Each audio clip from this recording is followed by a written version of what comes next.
આ શું કરે શું તું? આ શું પગે લાગુ છું આ રીતે? એટલે ભગવાનને શું એમ કે છે અહીંયા આવો એમ મારી પાસે? એટલે એટલે આખી રીત છે પગે લાગવાની યાર. અરે ભગવાને આ બે હાથ આપ્યા છે શું કામ? કામ કરવા. તંબુરો.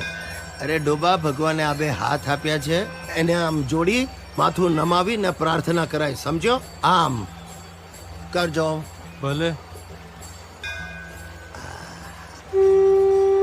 આજો પંડિતજી પણ ખુશ થઈ ગયા. વાહ પંડિતજી વાહ, ક્યાં ગજબ શંખ ફૂંકાય હે.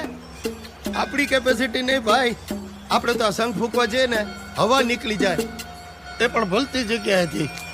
You are too much. નાનપણથી એક બાર ઓર બજાઈએ.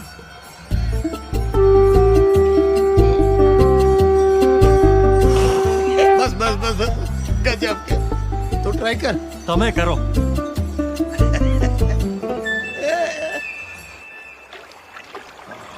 હર હર ગંગે ગંગા તેરા પાણી અમૃત. આહા, સદબુદ્ધિ. પપ્પા શું કરો છો તમે? અરે શું કરો છો એટલે ગંગાજીને માથે ચડાવો છો. તને ખબર છે ગંગાજી શિવજીની જટામાંથી પ્રગટ્યા. પપ્પા પ્લીઝ, આ વાર્તામાં કોઈ લોજિક જ નથી.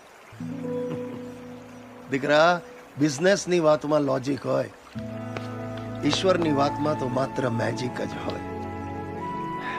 આ ગંગાજીના કેટલા નામ છે તને ખબર છે કે? ગંગા, ભાગીરથી, મંદાકિની, અલકનંદા. વાહ, એટલે તમે નાનપણથી જ ભણવામાં હોશિયાર એમ ને? જરાય નહીં. આ બધી છોકરીઓ મારા ક્લાસમાં હતી. ગંગાજીને ગુંગણી હતી. બોલો શું બોલે ને સમજાય જ નહીં. આમ પીપી, મને તો ગમે છે, આઈ લવ યુ. અરે ભાગીરથી